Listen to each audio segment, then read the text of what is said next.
என்னை மன்னித்து விடுங்கள் ஷென்ஷா. தாங்கள் தரும் இந்த பொறுப்பை ஏற்றுக்கொள்வதற்கு எனக்கு விருப்பமில்லை.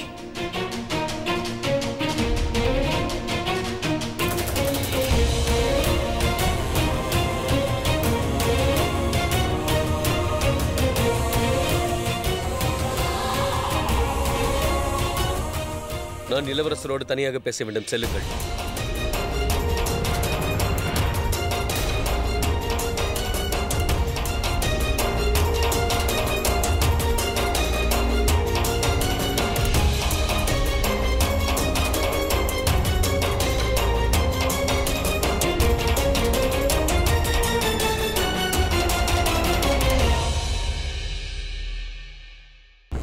தங்களுடைய மனதை காயப்படுத்துவது என்னுடைய எண்ணம் கிடையாது ஷென்ஷா.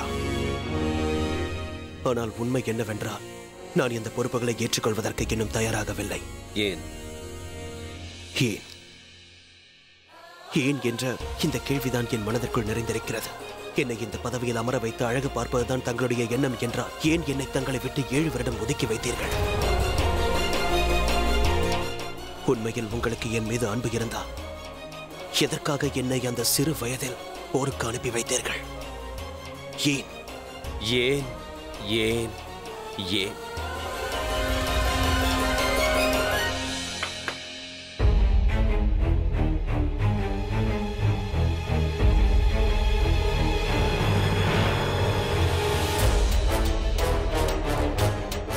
இவனை கைது செய்யுங்கள்.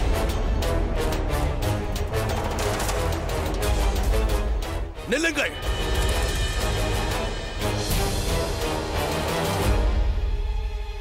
நான் கூறியது கேட்கவில்லையா? அவனை கைது செய்யுங்கள்.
உங்களுடைய வீரர்களால் என்னை கைது செய்ய முடியாத ஷென்ஷா.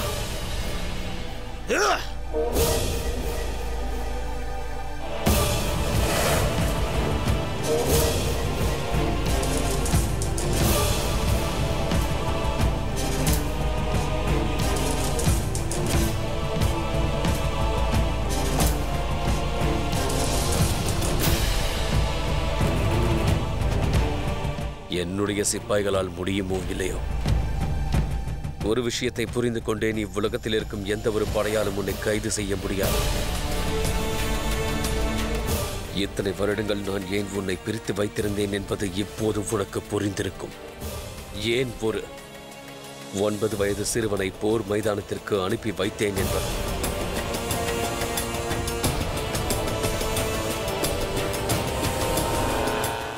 செல்லுங்கள்.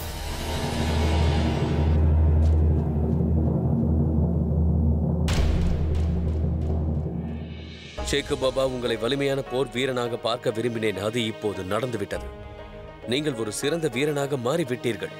நீங்கள் இப்போது தைரியமான வீரனான சிப்பாயாக மாறிவிட்டீர்கள். எனக்கு நம்பிக்கை இருக்கிறது. நீங்கள் ஒருவர் மட்டும் ஒரு படையையே சமாளிப்பீர்கள். நீங்கள் உங்களை காப்பாற்றிக் கொள்வதோடு இந்த ராஜ்யத்தையும் நிச்சயம் காப்பாற்றுவீர்கள்.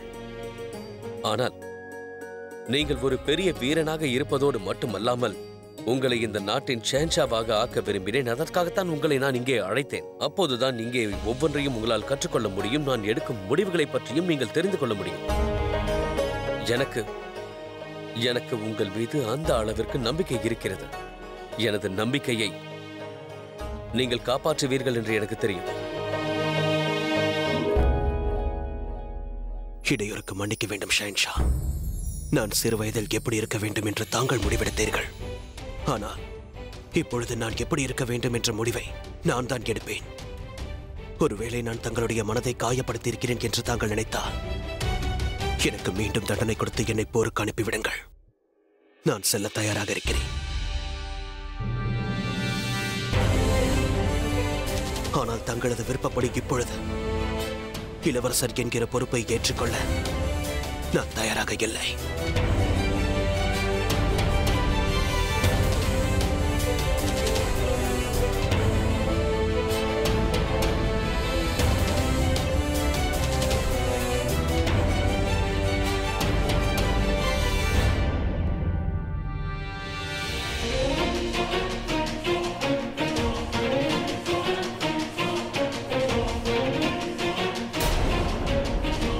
சலீம், சலீம், சலீம், நான் கூறுவதை கேள்.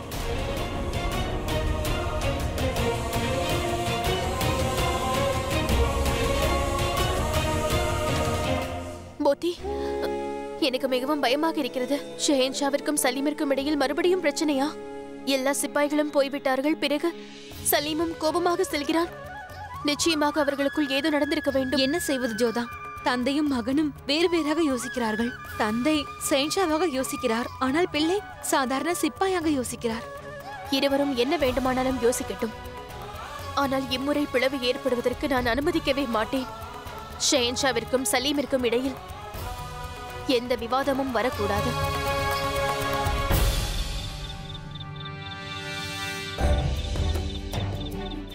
அங்கு பாருங்கள், இளவரசர் சலீம் செல்கிறார். வாருங்கள் பார்ப்போம்.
அந்த அதிர்ஷ்டசாலி பெண் யார் என்று தெரியவில்லை. யார் இளவரசரை நிக்கா செய்ய போகிறார்களோ? ஜோதா பேகமை போல் யாராவது இருப்பார்கள். அவர்கள்தான் ஷெஹன்ஷாவின் மனதில் இடம் பிடித்து விட்டார்களே. இவர் மனதில் யார் இடம் பிடிக்கிறாரோ? இவருக்காக யார் வரப்போகிறாரோ?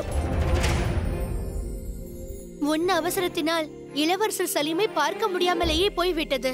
எதற்காக இவ்வளவு அவசரப்பட்டாய்? இளவரசர் சலீமை பார்க்க வேண்டும் என்ற ஆசை கனவாகவே போய்விட்டது. அவனது பெயரை கூறாதே. அவன் பெயரை கேட்க விரும்பவில்லை. அப்படி சலீமிடம் என்ன இருக்கிறது? இளவரசர் மிகவும் அழகாகவும் வீரமாகவும் இருப்பவர். அவர் மீது நீ ஏன் இவ்வளவு கோபமாக இருக்கிறாய் என்று எனக்கு புரியவில்லை. ஏனென்றால் அவனுக்கு இதயம் இல்லை. இந்த உலகத்தில் நான் அதிகமாக வெறுப்பது யார் என்றால் அது அந்த சலீமை மட்டும்தான். வெறுப்புக்கும் காதலுக்கும் இடையே மிகவும் சின்ன இடைவெளிதான் இருக்கிறது அனார்கலி. ஒருவேளை நீ அதை தாண்டி விடுவாய் என்று நினைக்கிறேன். ஏனெனில் நாம் இப்பொழுது ஆமீர் கருகில் தான் இருக்கிறோம். நான் கேள்விப்பட்டது என்னவென்றால் இங்கிருக்கும் இளவரசர்கள் அனைவரும் சலீமை பார்ப்பதற்கு ஆர்வமாக இருக்கிறார்கள். ஆனால் என்ன செய்வது? நீ அவரை அடியோடு வெறுக்கிறாய். மற்ற பெண்கள் அனைவரும் அவர் மீது பைத்தியமாக இருக்கின்றனர். ஆனால் நான் மிகவும் தெளிவாக இருக்கிறேன். என் வாழ்க்கையில் நடந்தவற்றை என்னால் ஒருபோதும் மறக்கவே முடியாது. அவனால் தான் எனது பெயரையே நான் மாற்ற வேண்டியதாயிற்று. நாதிராவை அனார்கலியாக மாற்றிவிட்டேன். இன்றும் ஆக்ராவில் நாதிரா என்ற பெயரை கேட்டாலே வெறுக்கிறார்கள். ஏன்? ஏனென்றால் சலீம் ஆக்ராவை விட்டு போவதற்கு நான் காரணம் என்று நினைக்கிறார். என்னுடைய கல்வியையும் என்னால் தொடர முடியவில்லை. சந்தோஷமும் பறிபோயிற்று. இவை அனைத்துமே அந்த சலீமால் தான். ஆகையால் தான் நான் அவனை வெறுக்கிறேன். நான் இளவரசர் சலீமாவேன். எனக்கு இது பிடித்திருக்கிறது. இதை உன்னிடம் தரப்போவதில்லை. இன்னொரு முறை எனது கடையை பார்த்து அவ்வாறு கூறாதே. உனக்கெல்லாம் இவ்வாறு தான் நடக்க வேண்டும். இப்பொழுது நீயும் கஷ்டப்பட போகிறாய், துரோகியின் மகளே.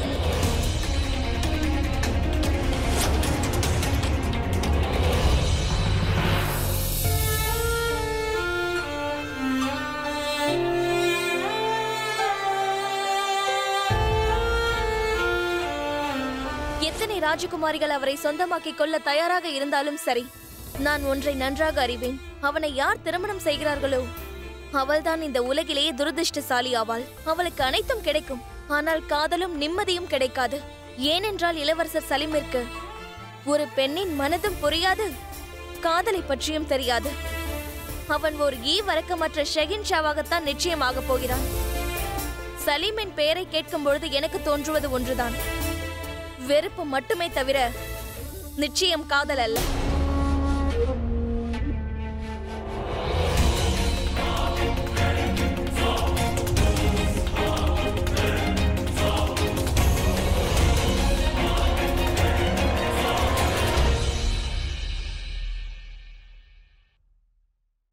ஷேன்ஷா, இம்முறை சலீமிடம் என்ன கூறினீர்கள்? அப்படி நான் அவனிடம் என்ன கூறினேன்? ஒருவேளை கூறியிருந்தாலும் அதில் என்ன தவறு இருக்கிறது? அவன் விஷயத்தில் என்ன தவறு செய்தேன்? இந்த கேள்வியை எனக்கு பதிலாக நீங்கள் உங்கள் மகனிடம் சென்று கேளுங்கள். அவனுக்கு எவ்வளவு தைரியம் இருக்க வேண்டும் என் கட்டளையை மறுப்பதற்கு? ஷேன்ஷா, இருவரும் ஒரே மாதிரி சிந்திப்பது அவசியமில்லாத ஒரு விஷயம். சலீமிற்கென்று ஒரு விருப்பம் இருக்கும் அல்லவா? இப்போதுதான் அவன் போர்க்களத்திலிருந்து திரும்பி வந்திருக்கிறான். உங்களுக்கே தெரியும் அல்லவா, அவனுக்கு முடிவெடுக்கும் வயது வந்துவிட்டது.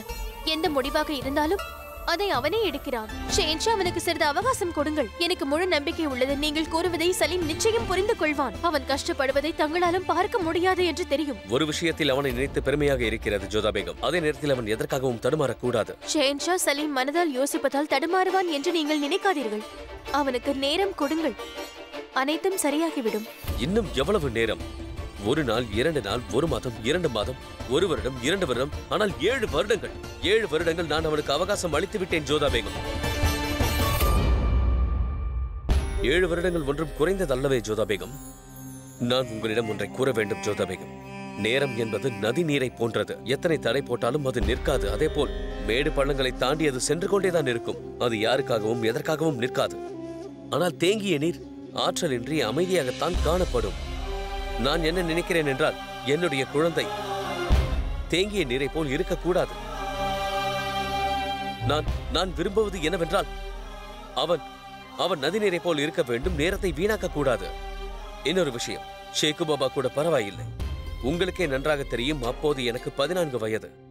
முகலாய ராஜ்யத்தின் பொறுப்பு என் தோளுக்கு வந்தது. முகலாய ராஜ்யத்தின் கிரீடத்தை என் தலையில் சுமந்தேன். அன்றிலிருந்து இன்று வரை நான் எவ்வளவு விஷயங்களை கற்றுக்கொண்டேன், எவ்வளவு கஷ்டப்பட்டேன் என்பது உங்களுக்கு தெரியுமா? நான் அவ்வளவு கஷ்டப்பட்டேன். நான் விரும்புவது என்னவென்றால், என் குழந்தை என் அனுபவங்களை பகிர்ந்து கொள்ள வேண்டும். ஏன் அப்படி கூறுகிறேன் என்றால், கால ஓட்டத்தில் அவன் பின்தங்கிவிடக் கூடாது.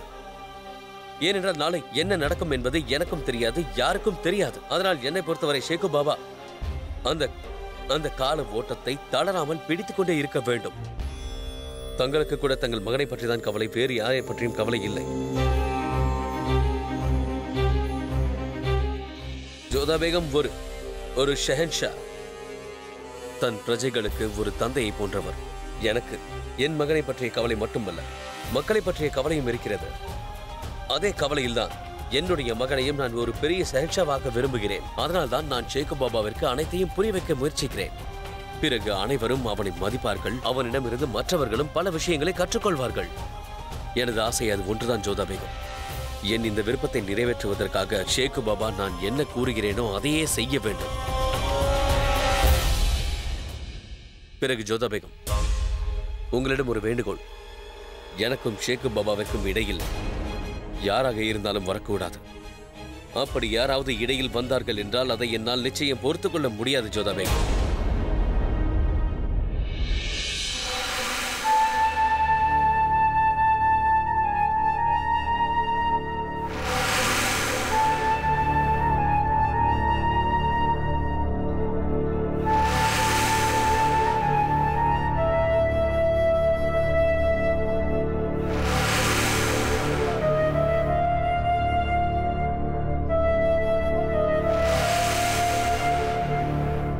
நீ என்ன செய்கிறாய் ஹைதர்? இடைவெளி உண்டாக்கிக் கொண்டிருக்கிறேன் மாமா. எனக்கு புரியவில்லையே. தெரிந்த விஷயம்தானே. நான் காணும் காட்சிகளை நீங்களும் காண்கிறீர்கள், ஆனால் புரிந்து கொள்வதில்லை. சலீம் அனைவருக்கும் முன்பாக ஷெஹன்ஷாவை அவமானப்படுத்தியிருக்கிறான். அப்படியென்றால் அவர்கள் இருவருக்கும் இடையில் ஏதோ சரியில்லை என்ற அர்த்தம். ஏதோ பிளவு, ஒரு தீப்பொறி உள்ளது. அந்த பிளவை பெரிதாக்கி தீப்பொறியை தீப்பிழம்பாக்குவேன். ஏனென்றால் ஷெஹன்ஷா ஜலாலுத்தீன் அக்பருடைய ஒவ்வொரு எதிரியும் எனக்கு நண்பர்கள். அதனால்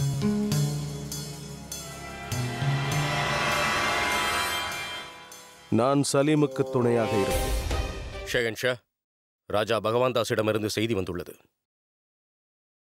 ஷெஹன்ஷா அவர்களுக்கு பகவான் தாஸின் பணிவான வணக்கம். இங்கு நாங்கள் அனைவரும் ஒன்று சேர்ந்து ஒரு முடிவிற்கு வந்திருக்கிறோம். ஆமீரின் பொறுப்பை மான்சிங்கிடம் ஒப்படைக்கலாம் என்று. ஆமீர் அருகே சாம்பர் என்ற இடத்தில் அதற்கான விழா ஏற்பாடாக இருக்கிறது. எனது விருப்பம் என்னவென்றால், மான்சிங்குடன் நீங்கள் அனைவரும் சேர்ந்து இங்கு வந்து விழாவில் கலந்து கொண்டு ஆசீர்வாதம் வழங்க வேண்டும். மிக்க மகிழ்ச்சி. ராஜா மான்சிங்கை நினைக்க நினைக்க எனக்கு பெருமையாக இருக்கிறது. ஒரு ராஜாவிற்கான கிரீடத்தை நான் முன்பே உங்களுக்கு அளித்தேன். ஆனால் என்ன தோன்றுகிறது என்றால், அதை இப்போது அளித்திருக்க வேண்டும் என்று. நான் இந்த மகிழ்ச்சியான செய்தியை கேட்டு மிகவும் மகிழ்ச்சி அடைகிறேன்.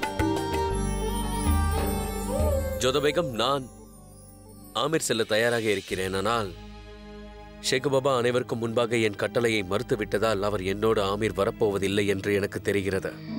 நீங்கள் சலீம் பற்றி கவலைப்படாதீர்கள் ஷெஹன்ஷா. அவனை ஆமீருக்கு அழைத்து வர வேண்டியது என்னுடைய பொறுப்பு.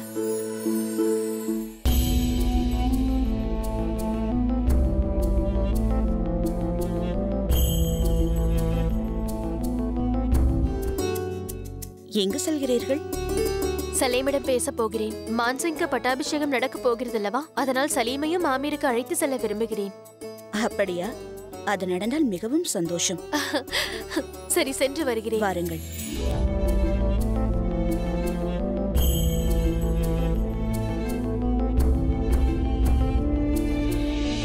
சலீம்,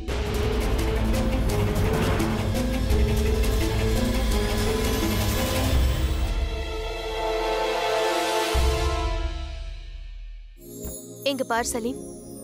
இன்று நீ தர்பாரில் நடந்து கொண்ட விதம் சிறிதும் சரியல்ல. உன்னுடைய இந்த நடவடிக்கையால் ஷெஹன்ஷா மிகவும் வருத்தத்தில் உள்ளார். உனக்கு ஏதாவது பிடிக்கவில்லை என்றால் என்னிடம் கூறு. நான் உன்னுடைய அன்னையாவேன். நீ உன் இன்ப துன்பங்களை என்னோடு பகிர்ந்து கொள்ளலாம். இப்பொழுது எனக்கு இருக்கும் ஒரே பிரச்சனை ஷெஹன்ஷாவின் சர்வாதிகாரம் மட்டும்தான். நான் முடிவெடுத்து விட்டேன். அவருடைய அதிகாரத்திற்கு நான் கட்டுப்பட மாட்டேன். அவர் விருப்பப்படி நான் எதையும் செய்ய மாட்டேன். எனக்கு விருப்பம் இல்லாமல் அவர் எடுக்கும் எந்த ஒரு முடிவையும் நான் ஏற்றுக்கொள்ள மாட்டேன். இருக்கட்டும், ஆனால் இப்பொழுது அனைத்தும் முன் விருப்பப்படிதானே நடக்கின்றது. நீ அந்த பொறுப்பையும் அதிகாரத்தையும் ஏற்க விரும்பவில்லை. அதனால் ஒன்றுமாகவில்லை. போகட்டும். நடந்த அனைத்தையும் மறந்துவிடு. சலீம், நான் இப்பொழுது எதற்காக இங்கு வந்தேன் என்றால், நம்முடைய மான்சிங்கிற்கு பட்டாபிஷேகம் நடக்கப் போகிறது. அதுவும் ஆமீரில். நாம் அனைவரும் அங்கு செல்ல வேண்டும் என்று விரும்புகிறேன்.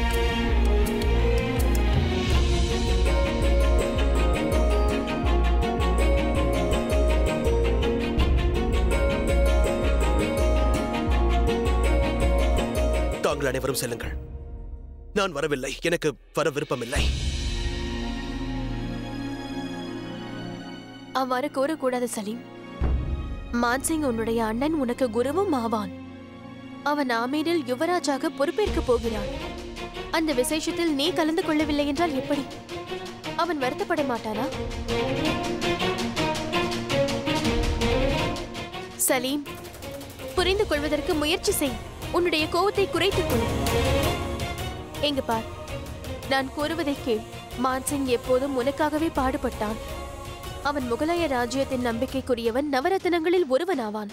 நீ இந்த ராஜ்யத்தின் இளவரசனாவாய். அப்படி இருக்கும் பொழுது நீ விழாவில் கலந்து கொள்ளவில்லை என்றால் அது சரியாகுமா?